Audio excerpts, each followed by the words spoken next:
What's up, board game people? Today we're taking a look at Rogue Angels, Legacy of the Burning Suns from SunTzuGames. I have seen this game described over and over again as Gloomhaven in space, or even heard it called that Mass Effect board game. From what I have seen, both are apt descriptions. Rogue Angels is a sci-fi legacy campaign game for 1 to 4 players with an average playtime between 90 and 120 minutes per mission. The Kickstarter campaign launched today, so we can finally get a closer look. As of filming, it's sitting at about $17,000 of its $400,000 goal. Right off the bat, I'd like to congratulate SunTzuGames for launching with what is almost certainly a realistic funding goal. They're looking to raise almost $400,000 to fund the game. And while that's a large number and may seem a bit high, it at least seems realistic, and it isn't a $5,000 funding goal with tons of stretch goals, hoping to string the project along until it gets somewhere close to being financially feasible to actually produce.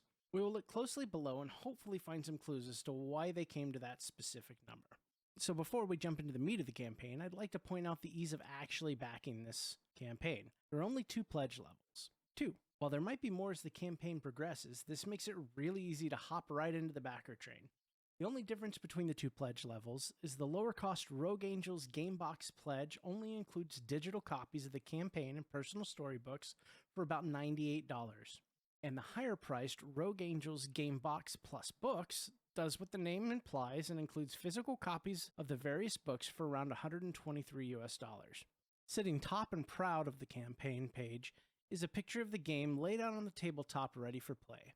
This gives us an idea of the footprint of the game, which is impressively smaller than I expected. It looks like they have 4 players or characters set up around the map and the ship box deployed. The game looks orderly and the tabletop doesn't look cluttered at all. The game is played on maps that are contained in what looks to be a spiral-bound flipbook, and the player's ship is laid out inside of a small box that doubles as a save game storage solution. I have not viewed any of the playthroughs that are posted lower on the page to avoid spoilers, so the information, opinions, and inferences I am making are based off of what is presented on the campaign page. Combat in the game seems to be based around card play, with an interesting cooldown mechanic. Think of it akin to your powers and abilities in Mass Effect, where you can only use an ability every so often, then you must wait out a cooldown period before activating the ability again.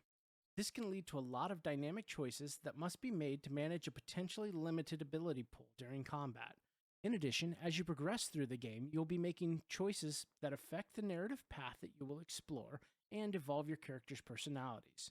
Along with the branching narrative path, it seems you'll face a variety of different mission types, allowing you to fight, run, hack, and sneak through various missions and challenges.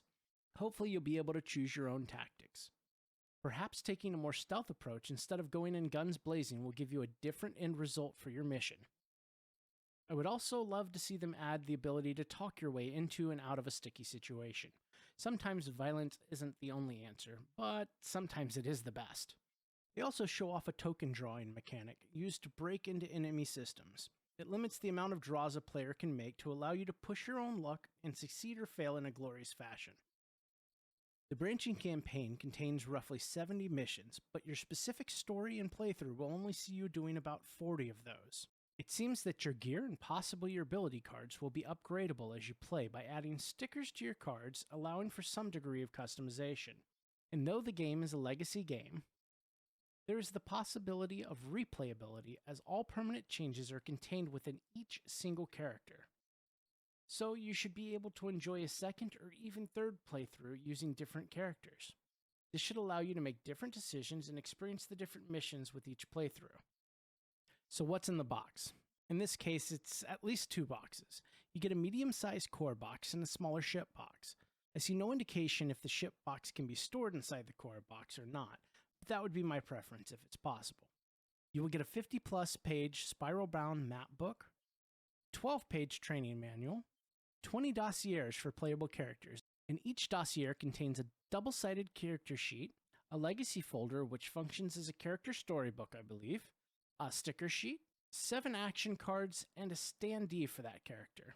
The box also includes 48 shared action cards, 6 companion cards, 30 enemy behavior cards, 30 damage cards, 4 player aids, 20 object standees, 120 boss, enemy, and civilian standees, 16 regular stands and 20 stands with cardboard dial systems, 20 gameplay and 36 tile tokens, 120 personality tokens, and 30 plus mission tokens. One cloth bag with 28 interact tokens, a permanent marker, and 8 custom dice.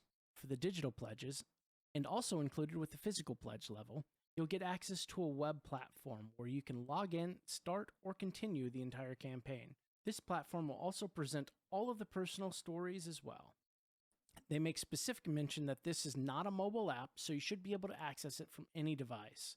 Using the platform, you'll be able to save and load your progress, download and print missions and PDFs to play offline, and you'll even be able to upload and share your own stories.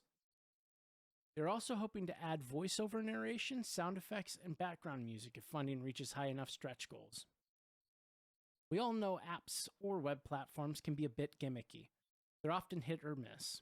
Hopefully they'll nail it with their web platform, and it will be a useful tool and not a hindrance or a gimmick. If you opt for a physical copy, you can also look forward to a campaign book and personal storybooks totaling over 700 pages. You'll also have access to the digital versions. The grand total brings it to over 800 components in the box. The campaign lists many written audio and video reviews, previews, and playthroughs you can check out if you want to find out even more about the game. They've also made the first 12 missions available for play on the tabletop simulator if you'd like to try it before you back. For stretch goals, they're offering both funding and backer count goals. The funding goals should start to unlock in quick fashion after the game fully funds and do not seem unreasonable asks. The stretch goals already revealed include more maps, including a PvP holodeck map, higher quality paper and cardstock for components, a digital art book, and print and play PDFs. They seem to have more upgrades, 3D files, and even narration planned should they reach high enough funding. This project is a dream. This is a smaller company, and for this dream to earn its wings and fly, they need backers. This isn't a CMON level campaign that will be made regardless of funding. They have a concrete goal they need to achieve to produce this game, and this is your chance to help. It's projects like this Kickstarter was actually created for. The project is US, Canada, EU, UK, Australia, and China customs friendly. Backers will be responsible for VAT, which will be charged during the Pledge Manager. Shipping estimates are reasonable, and you can find a chart with the estimated shipping costs on the campaign page. So are the pledges worth it? This is a tough one for me. At $123 for physical books, I would say they're already riding on the edge of charging a premium for the game. While the game does look good, it remains to be seen if the story and gameplay could actually compete with the likes of Gloomhaven or other large premium campaign games. Now, what is being offered is quite a bit.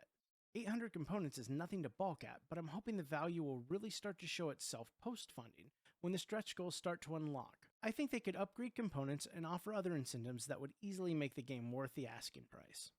So what are the risks? Well, they seem to have given themselves quite a while to deliver on this project. They expect to deliver sometime around December 2023. That gives them a little less than 2 years to get it into people's hands. This should be completely doable as long as scope and content creep doesn't happen too badly throughout the campaign. They've already been working with a factory in Germany and will be producing the game there. It's nice to see that they already have this detail worked out, as many campaigns shop the project around right before beginning production. This is also a bit of a risk in my eyes, though. They are presenting this as an eco-friendly, sustainable campaign.